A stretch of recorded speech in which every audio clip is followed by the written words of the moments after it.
university because I do all the wonderful things that we do in academia. And I will only speak for a few minutes because actually Rufin, as course leader, will present to you the structure of the course and will talk to you in detail about it. But just by way of introducing, if you don't know our university, please come and visit us. We are in Gloucester and in Cheltenham. Absolutely stunning scenery. And we have 4 beautiful campuses. And when you enroll on the apprenticeship, all 4 campuses are available to you. You can turn up anytime, book a room to study, use our libraries, meet with us, have a cup of tea. We love tea and coffee, so we're a very cheap date on campus if you come and join us. And we would love to show you around. We're although we exist since 1825, we are a very modern university. The business school is a modern building. It's a LEED accredited building because we are invested in sustainability. And we have simulation spaces that you can use. But I'll save the excitement for when you come to campus, and I personally would love to show you around. So just by way of introduction, I wanted to tell you a little bit about the context for this apprenticeship, and I'm sure that this will be familiar to you. So my background is in gender and leadership. I've worked with the United Nations on education for sustainability. I've launched programs for the public sector and the private sector around sustainable development, but also around leadership and executive coaching. And I do publish quite a bit of research on ways in which a coaching approach is influencing how we relate to each other in the business world, but also how we are preparing ourselves for the uncertainty that is coming our way every day as leaders and as managers. So I'm very interested in reassuring, if you like, a generation of leaders and managers that uncertainty is good for us. And I'm very keen to reassure in my research that AI is actually a tool for us to do better things with our time than to do mundane, repetitive tasks. And perhaps one day I'll encounter you and I'll tell you a little bit more about my research. But I think for today, just by way of introducing this apprenticeship, there are 4 points that I would like to share with you, and they are brief to whet your appetite. So when you come to campus, I can tell you more about them. But I think now is such a great time to join an apprenticeship and think a little bit about the changing nature of leadership. And I'm sure it is something that in your career you have experienced. You may have started having inspirational leaders, maybe not so inspirational leaders, and then you have evolved and upskilled yourself to become a leader in your own right. And I'm sure you can see that the way in which we relate to each other in a business setting has to be reinvented. But also we have to be so much more agile than we used to be, because nowadays the simplest processes change from year to year, and the nature of relating to tasks is changing. So on this apprenticeship, we do talk about the changing nature of leadership, not from only a theoretical perspective, but also through real examples of how the traditional models of leadership must be reinvented, because relating to each other is being reinvented all the time, and relating to our customers is being reinvented all the time. Societies are becoming complex, are expecting leaders to be so many things at any one time that sometimes it could be overwhelming. So this kind of space that the apprenticeship offers you is a safe space where you speak with like-minded individuals and you share experiences. It's a bit like when medical doctors have a balance, which is where they sit and share in confidence case studies about their patients, and nothing that's shared leaves the room. Well, the apprenticeship is such a space to think about. I've always been this kind of leader. I've been successful so far. Is it still viable, or do I need to evolve? But also, I think this apprenticeship gives you space to think about the changing nature of what we used to call customer service. And I'm quite old, so just to put it out there, my examples are quite old. I'm 54. As of last week, I'm 54. So customer service used to be quite simple. You turn up, there's a smiley receptionist, signposts you and wishes you a very good day. And good customer service was, I have a need, I contact somebody and they fulfill my need, happy days.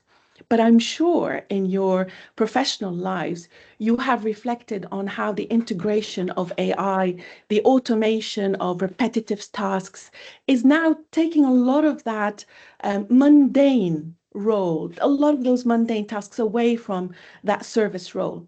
But that's what an opportunity this is to rethink about how human agents can focus and reinvent concepts around loyalty and customer service. And Rufin is an expert in this because he is a professor in marketing. So I won't steal his thunder. But what an opportunity this is to rethink those models that we know are now outdated, but how can we replace them? What works best in our context? And the third point I wanted to share by way of contextualizing the apprenticeship is this continually evolving legal landscape.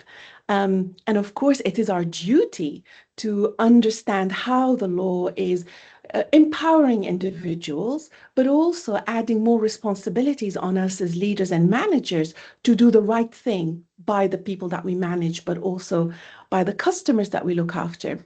So I did a quick search because, of course, in my role, I'm always updated by HR on the legal frameworks. But did you know that there were 38 acts of parliament that were passed in the UK last year? I didn't know there were 38. I only knew the bits that impacted my job. But I'm sure that in your capacities, you know that there was the Employment Rights Act, which has put even more changes to employment law, and we are now starting to implement the new changes. I know you know about the Planning and Infrastructure Act, which aimed at accelerating housing and infrastructure development. We're starting to think about, even as a university, how can we position ourselves vis-a-vis those changes? There's the Data Use and Access Act. So it's one thing to understand the law. It is, and it's our duty, of course, to make sure we are always compliant with the law. But what an opportunity it is at university to ask big questions. So what? How can I make this law empower even more people that I influence? What are the limitations of what the law is giving me? But also, wouldn't it be wonderful, and we do this all the time, to form pressure groups, to communicate with lawmakers, to communicate with policymakers. And that is bread and butter at university. We love to give our opinion about everything, but especially about upcoming policy. So this opportunity that you have to learn is also not being a recipient of what the legislation is, but also being an agent and understanding how can I implement it and what doors does it open for me. And finally, the last thing I wanted to say about this apprenticeship is there's lots of practical things that we have to do as leaders and managers. And we become leaders and managers because we like to make things happen. We like to see things done. And we don't mind a few KPIs here or there and people holding us accountable. That's in our nature. But it is also, I think, in our nature to want to grow, to want to be enriched and nurtured with new ideas. And personally, I love complexity. I never want to live in a world where things were simple. I wouldn't know what to do in a world where things are simple. And I hope that your involvement in this apprenticeship will give you um, an opportunity to grow, some intellectual enrichment, but will also present you with complexities that will push you to be more creative, more innovative. Recently, something that's really pushed my thinking is a book that's just been published that's called Radical Listening. And you'd think that that is something we've all really developed as managers and learners and leaders because we do, SRDs for people, we listen to colleagues that we line manage. You would be surprised how radical listening, this idea of listening with different purpose, positioning yourself vis-a-vis the person who's speaking to you in different ways, depending on the conversation, you would be surprised how, I would say, liberating that book has been. Because you don't always listen in the same way. But that book gave me tools about, well, first of all, clarifying with the person who's speaking to me, how do you want me to listen? What am I listening for? And I've had such great feedback from my colleagues that are line managers saying, that was a brilliant conversation. I mean, they always say it's a brilliant conversation because I line manage them, but this was a turning point in, you asked me how you wanted to listen, and that made the person speaking more intentional. But you see, this apprenticeship is an opportunity for you as a leader to say, I'm a pretty good speaker. When I speak, people listen to me, but also I want to be respectful of the people who are speaking to me and listen with intent, listen with purpose. So this is an opportunity to fulfill that human need that we have for growth, enrichment, and nurture. And I hope that you will all find this space an enriching one. So that's it for me. I hope you feel suitably welcomed. I promised Rufin I wouldn't talk a lot. I hope I didn't. I'm so excited to welcome even more of you. We are such a strong university on apprenticeships. We love them. We invest our heart and soul into them. So I hope we will welcome you on site at some point.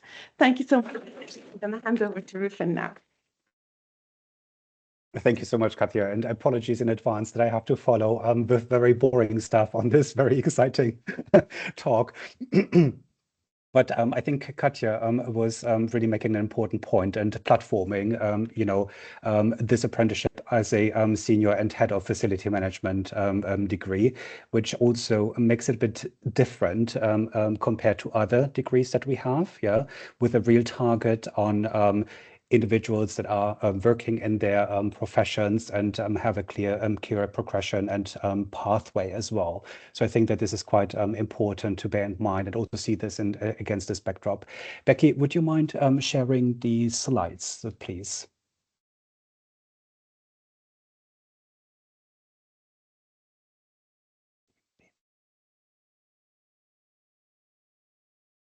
I can't hear you, and there's no slides. Sorry, is that presenting how it should be? I've got Y Student FM and then yellow. That's what I'm looking at. Yeah, either the PowerPoint or the PDF will do. But I'm also happy to share if that's easier. Sorry. Yeah? Yeah. Do you want me to share? I mean, if you're able to, that's absolutely Yeah, fine. okay, let me try. Yeah, absolutely. It really depends on how it has been set up. So yeah, let me stop sharing.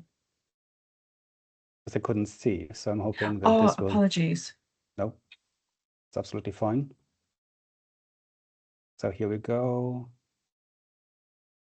Share. So hopefully you can see a slide. Yes, fantastic. That is amazing.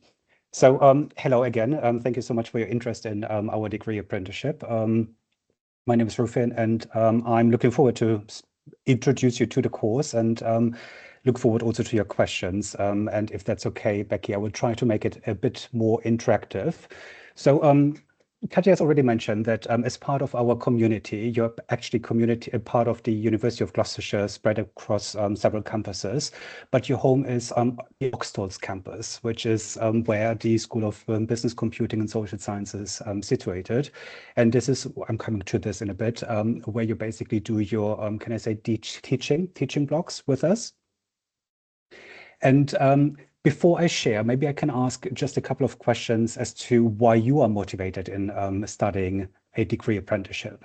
Yeah, and you don't have to talk if you don't want to open your mic, but maybe just like putting something into the chat. If that's okay, Becky, I'm just like hijacking now the webinar. Yeah, because I think it would be more interesting maybe to learn from each other what would be the motivators for doing this degree apprenticeship. So if you want, open your mic or just like use the chat if you wish to tell us why do you think it's important to study a degree apprenticeship in facility management? And there might be some various reasons for doing so.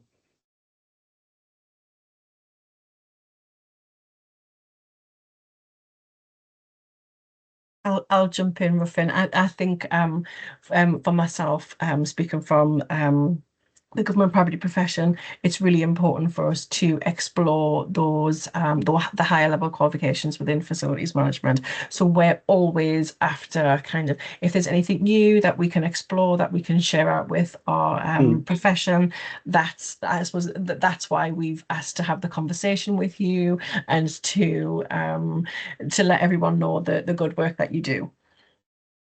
Fantastic. Thank you so much. And I think it's a really testament to your commitment, in upskilling the staff and also providing some opportunities, I think, for personal, intellectual, and professional growth. Yeah, absolutely. And I don't want to dwell too much. I don't want to. Sorry. Yeah, Tracy. I can see. Yeah, no, Yeah. I was just going to say, for me, I think I just want to grow and develop myself. I'm also a person in their 50s, so it's quite late to do something like this, but having daughters that have gone to university and got degrees and things, I just want to show them that at my age you can still do things like that as well. That's amazing. Yeah. So congratulations to the daughters, but also, I think that's a great starting point, of course, to say, yes, absolutely. And sometimes we hear that also quite often, to say, yes, I'm a role model as well. And, showing that I can achieve things also at later stages in life, isn't it? Because it's sometimes weird, if I can say, after 40s, 50s to still start a degree. Yeah. So congratulations, and entertaining the thoughts, and all the best. Yeah, with that as well. Thank you. Yeah, I can also see that Emma put into the chat that she did her level 4 qualifications and now thinks about continuing this pathway. So congratulations for your achievement, and hopefully we'll see you very soon in your level 6 qualifications with us. That would be lovely. Existing billionaire blocker and building maintenance. Yeah, specialized systems. And I also think that one thing that I really started to or learned to appreciate is that facility management is basically invisible. And it's invisible because it works, and it only becomes basically visible when something doesn't work. The elevator doesn't work. We have a lecture theater that is basically flooded, and all of a sudden, who do we call? Yeah, it's basically you experts that need to be solving the issue. So yeah. Absolutely. Misconception and plans for anyone at any stage career, not just at the start. And I think this is also a quite interesting perspective, Becky, because I do appreciate that in Germany, for instance, where I did my degree apprenticeship, it's slightly different because there the degree apprenticeships are designed as an alternative to university and usually also used for graduates after A levels. Yeah. I do appreciate that this has changed a little bit since I have done my undergraduate or my apprenticeship, because I'm also not 20 anymore. Yeah. So yeah, absolutely. So I think that Katja has already mentioned a few influences, and I'm pretty sure that I don't have to teach you about what you're experiencing in your everyday job. Definitely AI and connectivity is for sure something that is also influencing in your job. I'm thinking about connectivity of buildings, ecosystems that are basically building, thinking about automation of work processes through robotics, for instance. We have more dynamic workplace environments that basically shape how we work, but also how colleagues work. And this also means that we need to rethink how we manage our facilities. Yeah, we have sustainability pressures. Yeah, we have legislations coming on. And of course, there's also business perspective and saying we need to save costs, basically. And this, of course, has implications for us as leaders in many different ways, because we all manage resources at the end of the day as well. And I think for me, the most pertinent is that we're living in a environment that is constantly changing. And this also requires us to think about how we can anticipate this change and mitigate the impact that it has on our own business. And to do so, some of you have already experiences with apprenticeships, but the government and trade-based organizations define a standard, an apprenticeship standard, and so-called knowledge, skill, and behavior outcomes, saying this is the things, or these are the learning outcomes that a apprentice completing the journey should be able to demonstrate. Yeah. 11 plus 7 helps me to think about this because this list is a bit much more complex. But even here, looking at the knowledge, skills, outcomes, behavior outcomes. I've just like numbered them for you. I was wondering, is there anything that you feel any of the KSBs is much more central to your jobs than others? Yeah. Are there some, some as finance and commerce, are these equally central as, for instance, business continuity? Or which one are you most excited to learn, undertaking an apprenticeship? And just take a moment to think about that, because I do appreciate, we need to process information as well.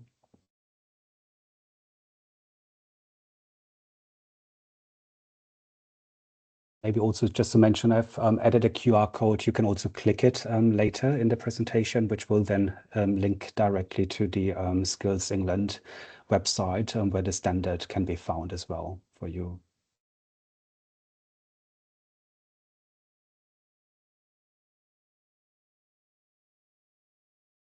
Any thoughts? I think all those knowledge and skills outcomes fall within what we do. So I manage the Northwest team. So Tracy and Craig are on this call, fall part of my team. So we manage 13 prisons in the Northwest, and basically every one of them, we have some input in them. I think for us, we're going through a big change in the MOJ at the minute. Come 2027, a lot of things are going to change, and it's about upskilling us and getting us to the right qualifications. As Tracy said, I'm a man in my 40s now, so the thought of doing a degree was okay, but I really wanted to do it, which is why I came on this course. Well, this webinar, should I say. So hopefully it will guide us in the right direction. I hope that by the end you have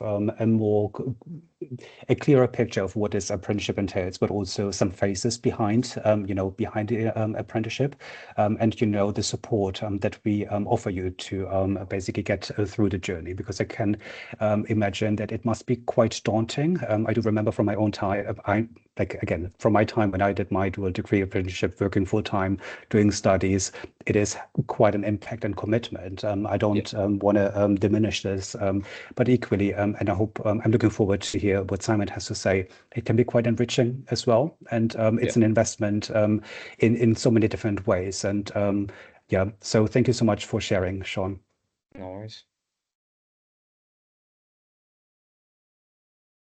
Yeah, I would just move us on a little bit and say, university then has thought about how these KSBs, knowledge, skills, and behavior outcomes, can be translated into what we call modules. Yeah, this is your menu that you have, and what you can see in the different rows are the years.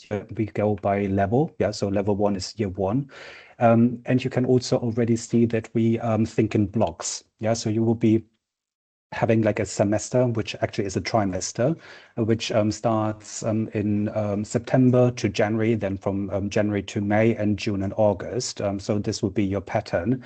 And on average, you have 8 modules per level, except for the last year where you have basically the EPA module, which is taking a little bit more substance. And this makes it also different, a different apprenticeship compared to other ones, because your endpoint assessment is integrated in the degree, which means you can't complete your bachelor's degree without passing the EPA as well.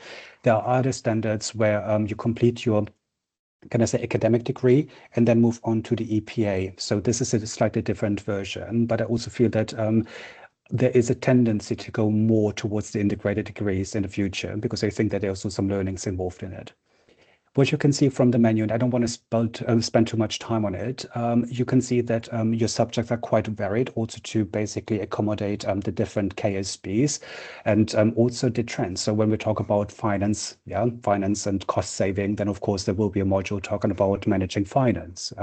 Equally, as Katja has explained, law is so important, whether this is employment law, whether this is health and safety, to give you an opportunity to then also think about, what does this law actually mean to for my work context? How can I apply it? As a leader managing people, but equally as someone who heads a department, or a unit. I think that this is equally important because it comes with additional responsibilities.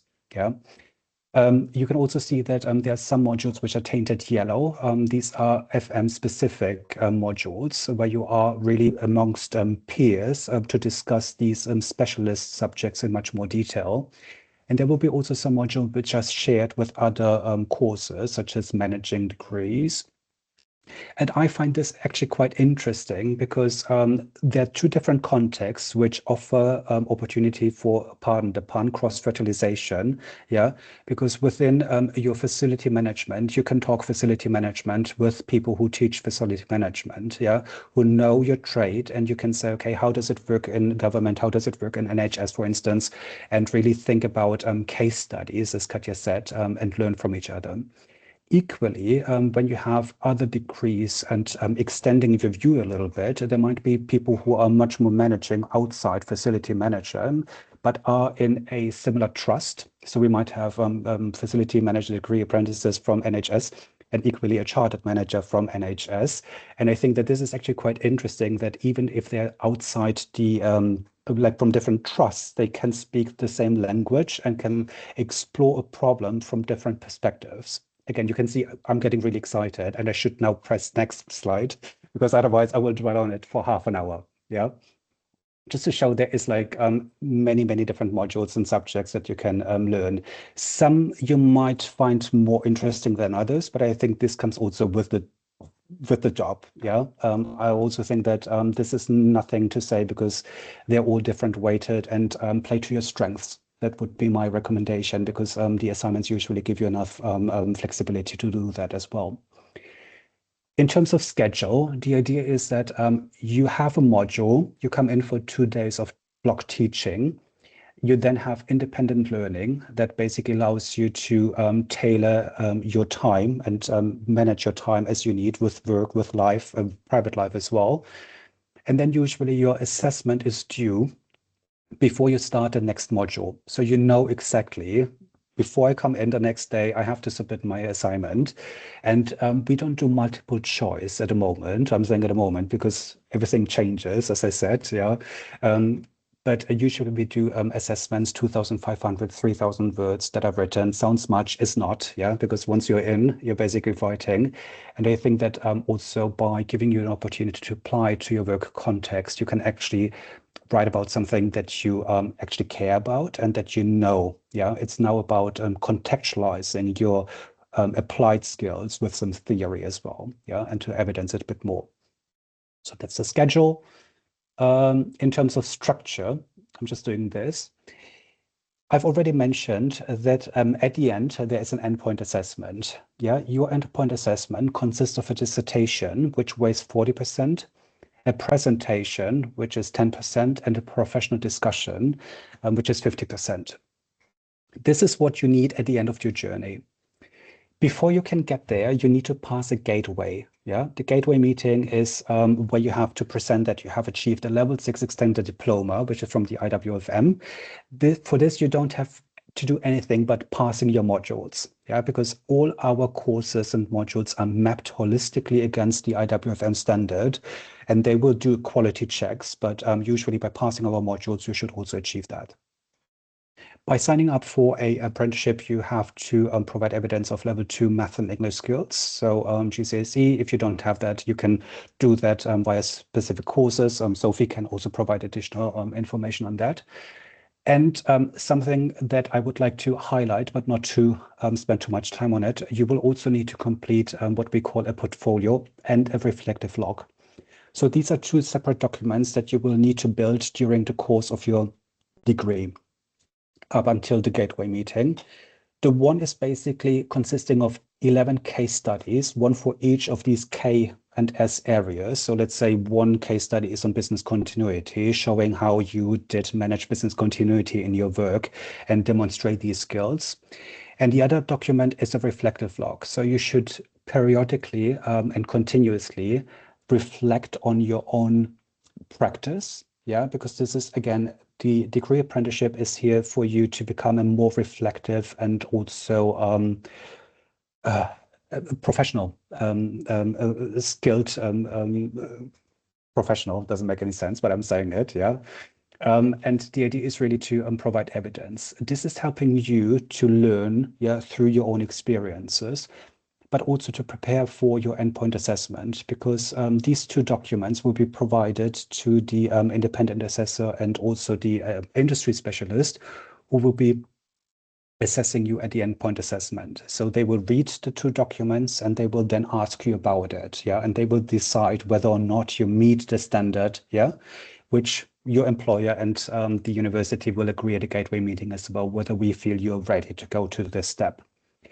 And usually we would say yes, because what you have done with the on-program phase is basically you've completed all your modules, yeah, and I've already said this is where we have mapped the KSBs against it. This sounds like quite a lot. You can see also how this then translates into a timeline. So it is estimated that approximately 3 years are needed to get to the past gateway stage. And then depending on your workload and also your time available, you will have another 6 to 12 months for the dissertation, presentation, and professional discussion. Yeah. The dissertation, usually you write, you submit, and then you come for a presentation and discussion on one day. This sounds, again, quite a lot. I appreciate that, but there's also something that is at stake. It's a degree apprenticeship through which you earn 3 qualifications. First, you get a bachelor's degree from the University of Gloucestershire, which is free of tuition fees, yeah, because this is all going through the apprenticeship levy, which I also think is quite important, and also means that there are certain things that require some sort of, can I say, audit trail, and you know, you work for the government, so I don't have to tell you what that means, working with funded money and public money. There is the IWFM Level 6 Extended Diploma that you will receive and obtain through the course of your degree, and by the end of your successful completion of the EPA, you will also receive an apprenticeship certificate from Skills England. Yeah, so really 3 degrees that are waiting for you. And we have really a broad range of support that we want to offer you and do offer you. And this is not in a particular order. It just helps me to structure my mind, which is kind of, can I say, very, can you see boxes, etc. It's already very linear, apologies. But there's, of course, the academic support, because you will have a course leader who will talk to you about the course structure, about accreditation, and everything that is basically the principles about a course. Every module has a module tutor. So if you have questions about the assignments or need any support, they will be your first point of contact. You also have one personal tutor who is at your side throughout the whole degree. Can I call them academic coach? Because you will also have a learner coach, which is much more your professional coach. Yeah, so also provided by the university in your workplace, meeting with you 8 to 12 weeks, every 8 to 12 weeks, and your employer discussing your progress and thinking about your portfolio. All these things will be discussed here. So really from the academic side, a quite holistic approach to make sure that you can get to where you want. Equally, we have different services, whether this is libraries, student centers, pastoral care, IT, and many, many more. And of course, you also have your employer. So you should have a mentor at work, yeah, that can guide you through the journey. You will be provided with resources, learning opportunities, and also time, because all degree apprenticeship have a minimum of 20% of the job hours, yeah, which means that, yes, it is always very, very difficult. And this is where your leadership skills and time management skills become so important, where you can say, actually, these are 20% of my work that are being set aside for my education. Yeah. But it also means that there needs to be an investment from your side, yeah, whether this is time, effort, energy, and of course also reflection, yeah, thinking about where you go, what you're doing, and how you're doing it. Just like to wrap up, I think that what we can offer you is a clear roadmap from day one, so you know exactly when the teaching dates are, when your submission dates are across the 4 years. You also know that the block teaching has been designed with you in mind. It's a recognized professional pathway for you, and I also think that we're a university that cares, and this sets us apart from other universities. So when you speak to other apprentices, and I don't know, I'm hoping Simon will confirm, but the support that we're providing makes it a very personal relationships as well, like the personal relationship that we very cherish as well. Thank you so much. and hopefully also open for any questions that you might have, either now or later. Brilliant, Ruffin. Thank you so much. That was a really in-depth overview. Really enjoyed that. Could sense the passion coming when you were talking. That was brilliant. Thank you so much. If it's okay, could we roll the questions on after we've heard from Simon? Is that okay? Yep, perfect. So let me just reshare my screen. Bear with me 1 second. So we have Simon on the call. As I mentioned before, so Simon is currently on the level 6 apprenticeship at University of Gloucestershire. So I'm going to hand over to Simon, and he's going to tell you about his journey into property and also why he chose to do the apprenticeship with University of Gloucestershire and reflect on his experiences. So I'll hand over to yourself, Simon. Thank you. Oh, thanks, Becky, and thanks everyone else. Can I just say, age is no boundary. Let me just put that right. Tracy, I'm, what am I, 58 today, birthday today. Okay. Happy birthday. Happy birthday, Simon. Thank you. So my journey, and Emma's just sort of completed the start of my journey. I did an apprenticeship. I did a level 4 diploma through the IWFM. I did my English and maths. During that, again, really worried. I've not done fractions since I was at school, English as well. But like with anything, you English and maths, you'll get a tutor. It's practice, and then just the exam. So it's achievable. It's not overly hard, nothing to worry about. But also, it's that other skill it gives you at work as well, because all of a sudden you remember how to work fractions out without having to get a calculator. And so when you're looking at your forecasts, you become, I don't know, it's another extension to your brain. You know, you're sort of rewiring those paths that we might have forgot. So that took my sort of journey, level 4 diploma. And then when I joined the MOJ, just over 2 years ago, I was just finishing. I was coming up to the endpoint assessment of the level 4. As soon as I finished it, I actually enjoy study now. You know, it helps me so much with work, which I'll get to in a second. So I was looking at prospectus for universities, did it myself really.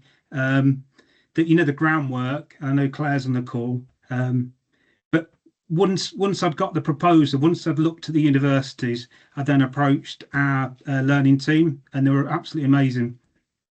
They helped me put my apprenticeship application together.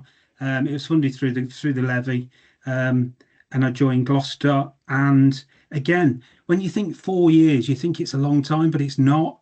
It goes so fast. I'm in sort of the middle of year 2 now, and looking ahead, this time next year we're pretty much on the end of it, and I'll be really sad when it's finished.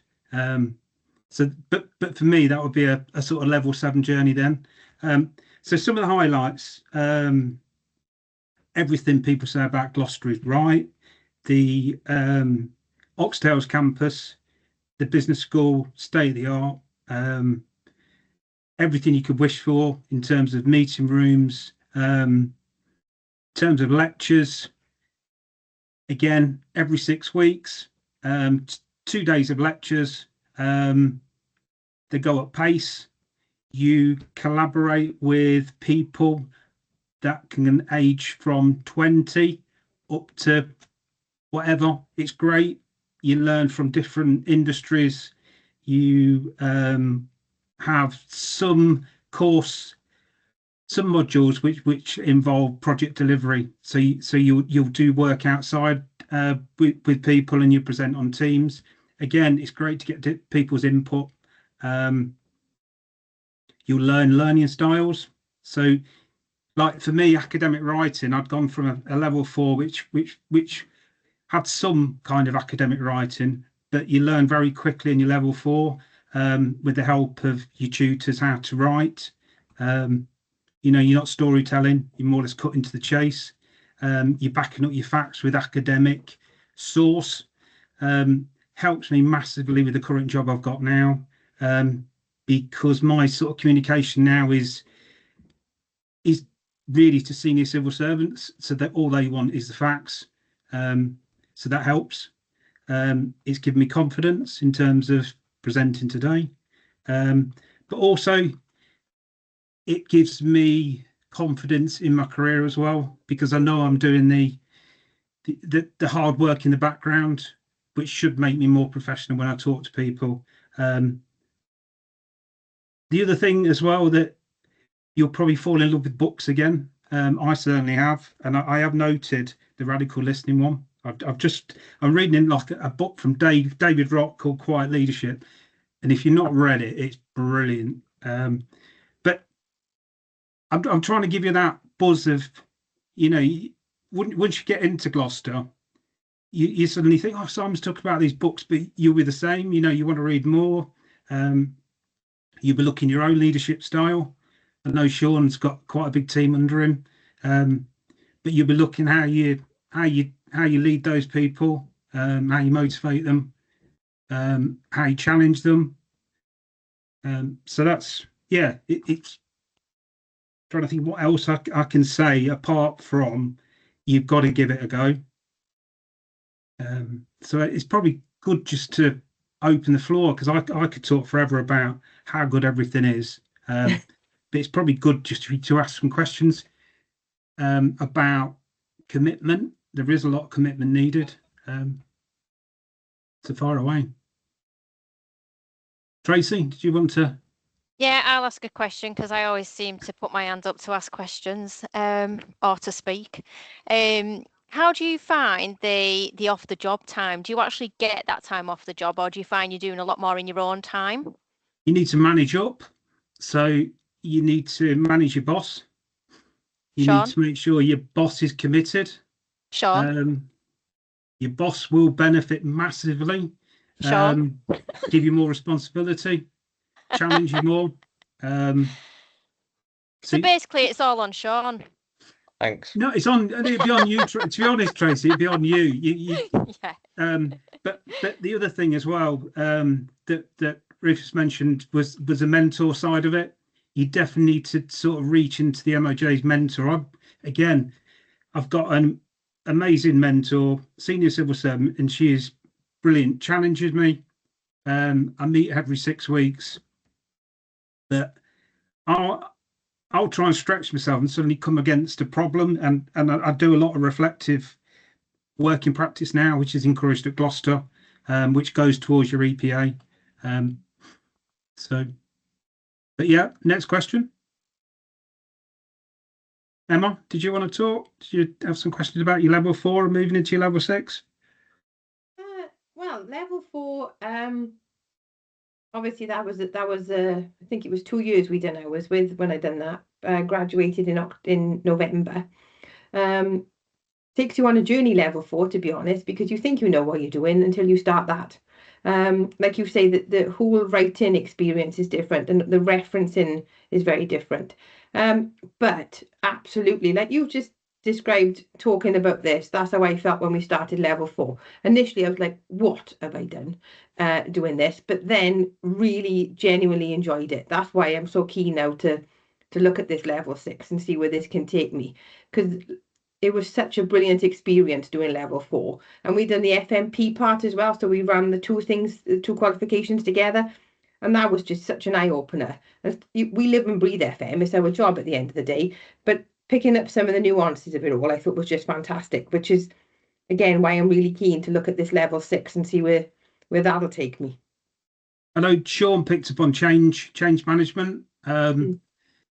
Big challenges coming for the MOJ, exciting challenges. You know, coming out of a contract we've had for nearly 10 years. But again, by looking at academic models, looking at change management models, looking at your own development, all you see is opportunity. And again, you can use everything to your own advantage. So anyone else? Any other questions? I think that's why we're looking at this, Simon. My team, especially because of the changes that are coming. My only concern is the workload that we're getting from the MOJ as part of those changes to then be able to factor this in. So I doing the job I'm doing, I can see what we've got coming.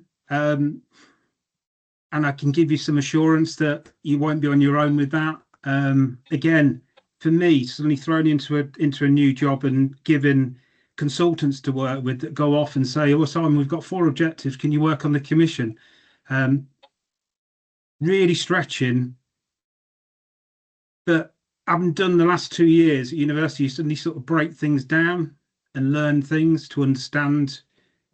An objective can be broken down. It's going to have a start, middle, and end, and but so the things that are being worked on in the background, whilst you think there's a lot coming, I think, and I know Claire's on the call, I think that there's just the new structure will give you more time to do the things that matter to the business, as opposed to doing things that don't matter so much. Like Kathy mentioned, AI for the civil service is huge. So a lot of these small reports you're doing, they'll just be automated, so you can use your time more effectively and deliver change. Yeah. Hopefully. Hi, Claire. I was just so I keep getting referred to. So obviously I'm not going to do one of these degree apprenticeships or anything because that's just not my area. But obviously I'm here to support you guys if you want to do it, and we can have those conversations off here. But I would say that DAPO especially is completely engaged with getting any sort of qualification, study time, anything like that. So we can always fight with SLT to protect that time if you need it. But on the flip side, I do hear probably every day when I'm chasing people for their accreditation details and how they're getting along with stuff, is like, yeah, I block time out every week and it gets gazumped by work. So you need to be really strong and push back and protect that time yourselves and manage your time really, really carefully. As much as you get the 5 days professional learning every year, you're going to need more than that. You will have to work flexibly around it as well. And there will be an element, and I'm sure Simon's probably done it, that you do end up probably doing stuff in your own time. That's inevitable. But you're just going to have to be really, really strict with yourselves to carve out that time. That's all I was probably going to say. And by all means, after this call, if you want to pick a conversation with me, and we can take it forward wherever you want to go, and we can look at the options. Yeah. Hi, Becky. Hi, Simon. Oh, sorry, Tracy, you go, and then I'll jump in afterwards. No, I was just going to say, obviously, like you said, we can take this offline, but I just think the beauty of like Sean, Craig, and myself being in the same team, we can maybe set some time together and go off to one area, and we've got that time blocked out. We're away from work and we can concentrate on it, and maybe we'd have to do work in our own time as well. I guess it's just one of those, and it depends how much you want to do it. Yeah. And you'll have that appreciation for each other's time and respect each other's time while you've blocked that time out. Whereas maybe I can say that some people don't appreciate why people have time booked out because they're not doing these route ways. They're not doing these paths. Yeah. I'll jump in, Simon, if that's okay. I suppose on the back of the discussion there with regards to kind of protecting time and finding the time to do your work. I suppose because it's not only kind of FM apprentices that I kind of oversee. There's FM, surveying, sustainability. And that is a common question that comes up. It is a common concern that comes up. I would certainly reiterate what Claire said about the apprentice themselves needs to be protective of the time that they have. So they're 20% off the job, where you get to to work on your projects and that kind of thing. You do need to protect that time, but as well, it can be done. It seems daunting, but if you get into a practice of being consistent, obviously with the parameters of, if there's an urgent thing that happens in your particular work area, it might be that in that week you can't say, if you're if your time is just, say, a Wednesday, for instance, there might be a Wednesday where you can't do that, but it's just making sure that you're being consistent where you possibly can, and where something like that comes up. If it's not a Wednesday, right, okay, you take the time on the Thursday, whatever the arrangement is in your local area. So I would definitely say you need to be protective of your time, and there will definitely be a necessity for you to do kind of learn and work, learning outside of your, your 9 to 5 role. There will be a requirement for that, absolutely. But it can be done. We have across government, as I said before, in the different categories that we've got just about 500 apprentices across government on different apprenticeships. So it absolutely can be done. I'm just sorry, I'm going to unraise my hand, and I'm just going to move the slide on. I'm just popping the we're already in the questions. I don't have to introduce it, but we've had our speakers today from University of Gloucestershire, and we've also had Simon. Names are just there just in case, just for a prompt. If there's any more questions that you have, if there was any for Ruffin that you had that we didn't quite get to, please jump in, and we'll get as many of those answered as we can. Ruffin? I don't have a question, but I would like to maybe just like add one information which might be of interest, for instance, for Emma.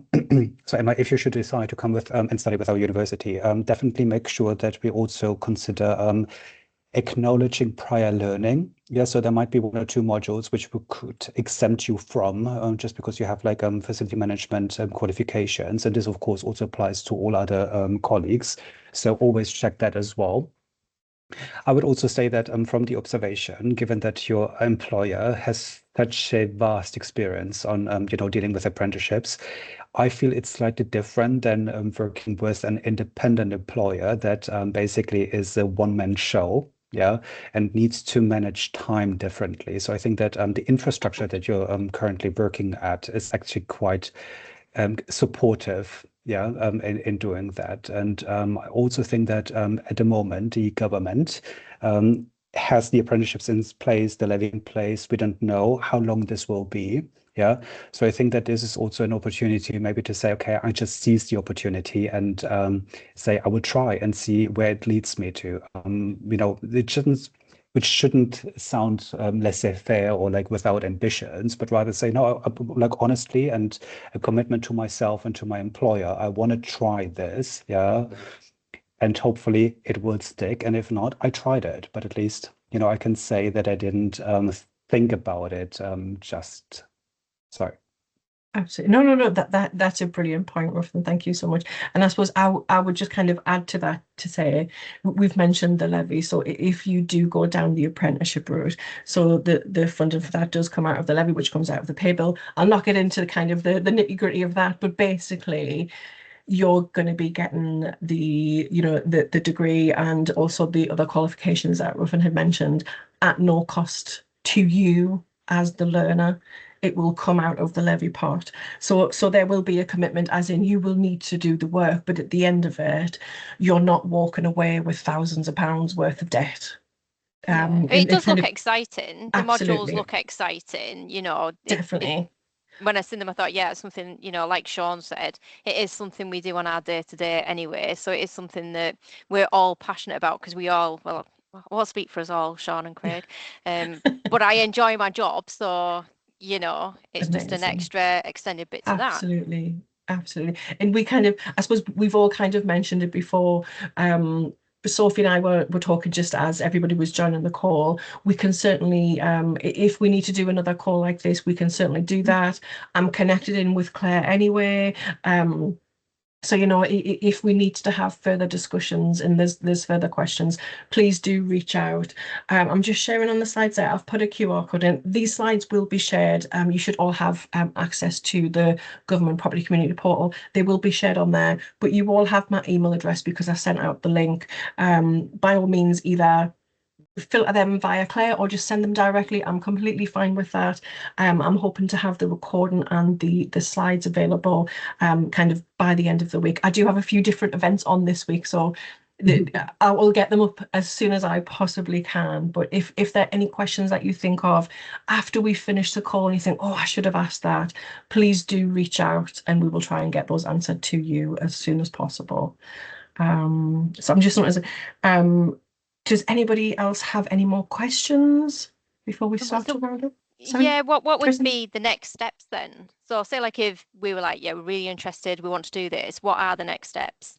So then I would say for yourselves, I mean, Claire, jump in because you know that you know your kind of like your local practices, but it would be a conversation with your capability team, which obviously Claire, it kind of she would be your contact. It would be having a discussion with your capability team, also having a conversation with your line managers to one, understand that there will be funding available, and because it comes out of the levy. Yes, there probably will be funding. There are local commercial practices that I'm not cited on. They're all local to the different departments.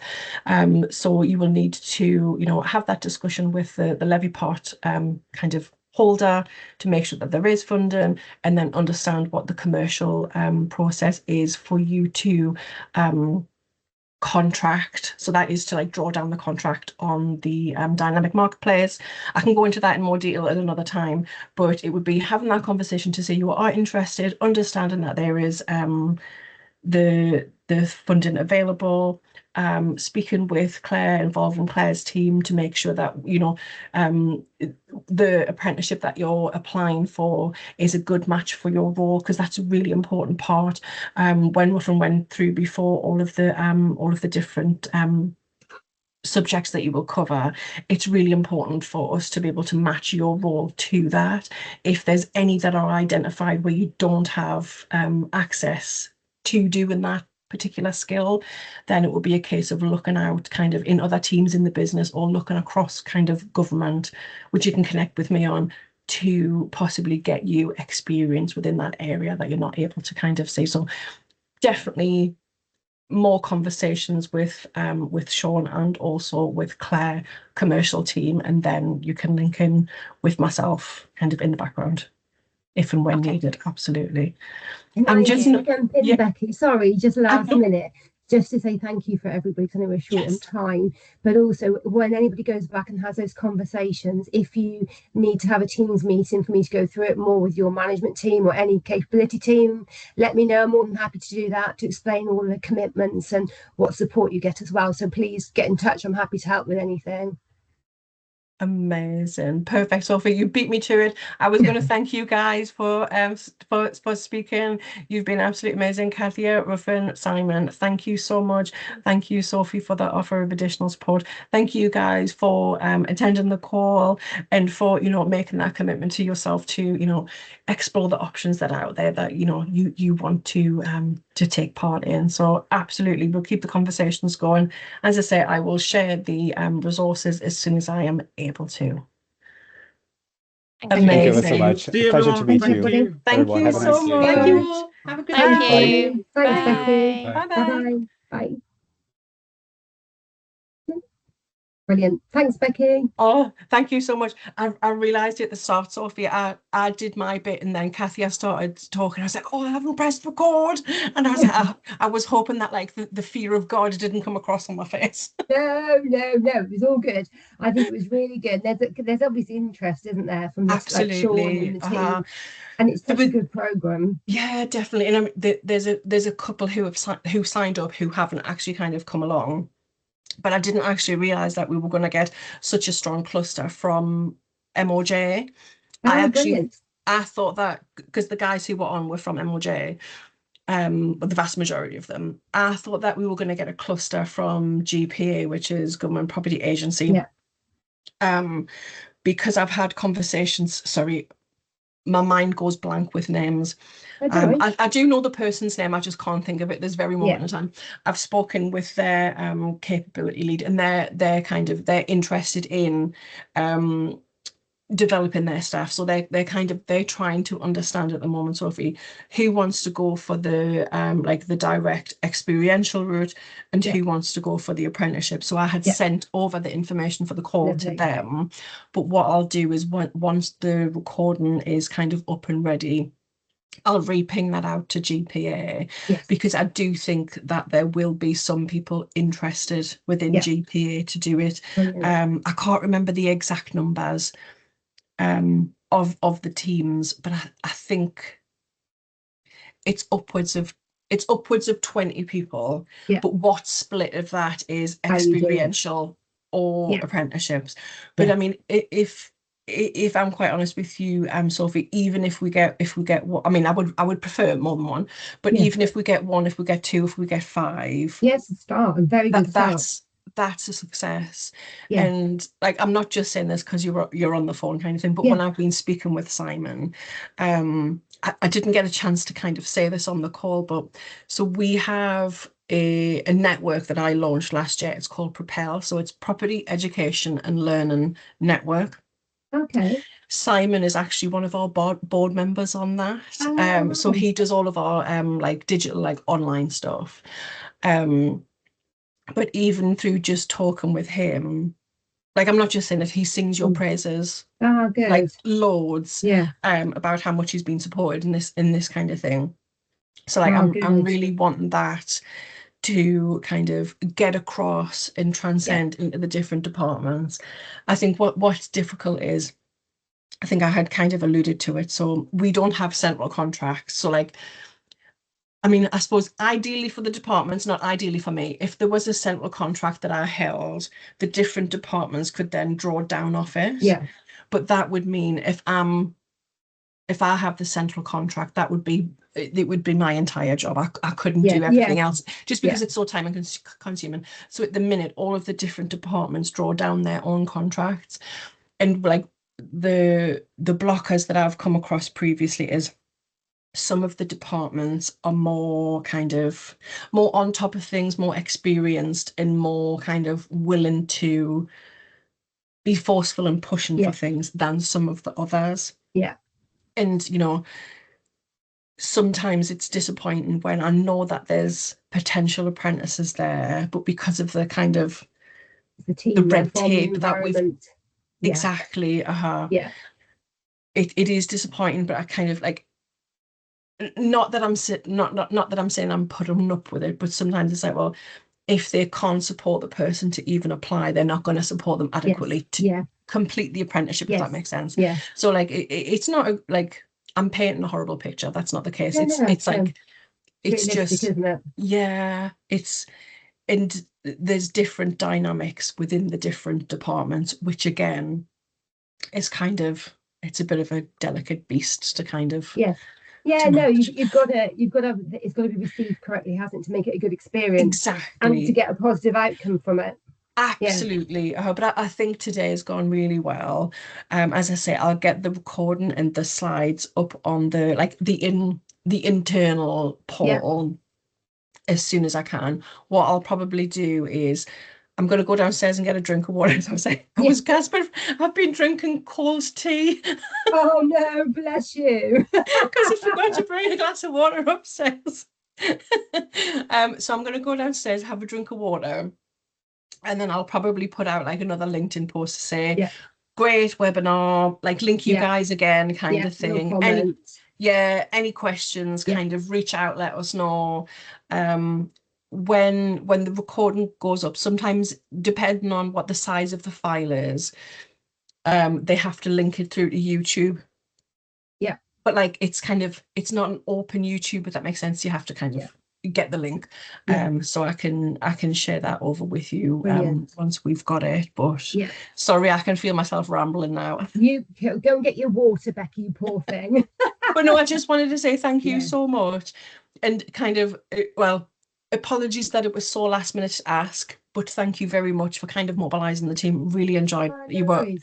They were so like kind of insightful, inspiring, really enjoyed it myself.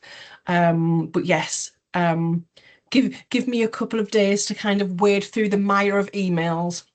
I know, National Apprenticeship Week, it brings so much work, doesn't it? Oh God, absolutely. So I've got another webinar on Wednesday with VOA, and then I've got an in-person celebration event on Friday that I've organised. Oh, lovely. So like, it's the first time that I've done it. Well, the first time that we, as in government property profession, have done it.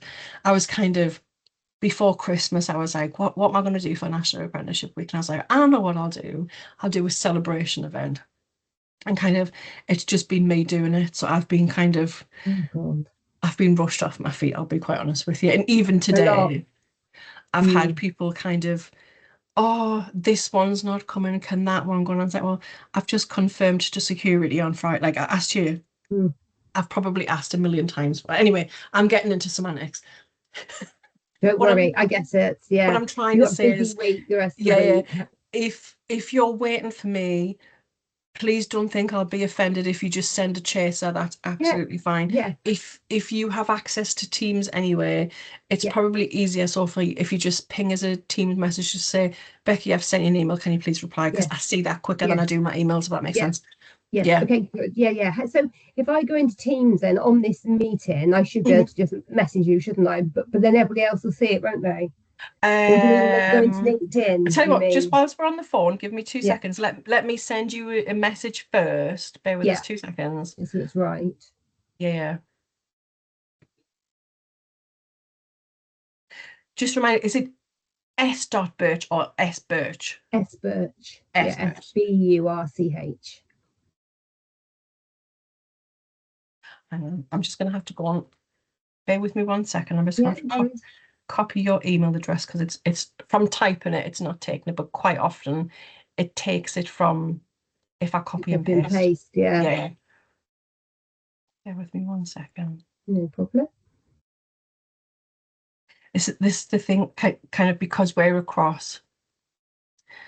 We use Google, whereas everybody else uses Teams. Microsoft Teams, Yeah. Let me just, I think I've got you. I'll just do testing. Yeah, let's see if it works. Yes, new message has come up. Brilliant. I'll reply to you and let you see if you get it. Brilliant stuff. Oh, that's lovely, Becky. But now I can do that. I'll then send you a message if anything urgent or whatever. Oh, yeah, that's absolutely fine. That's not a problem. That will work. Let me just double check. I'll just go into activity and yeah, brilliant, Becky. Perfect. The other I'll guys respond. Can't see it, kind of thing. No, that's it. It says in here, I'm allowing. Let me just say accept, and then bear me a second. Just put 1, 2, 3. There you go, but thanks. Have you got that? Amazing, I've got it. Yeah, that's there we go. We have a system. Amazing. No, go perfect. Thank you so much. I will send over an email just to thank the team, but just verbally, if you could just tell them thank you so much, I really appreciate it. Brilliant. Perfect. Amazing. Thank you, Sophie. See you soon. Bye. Bye.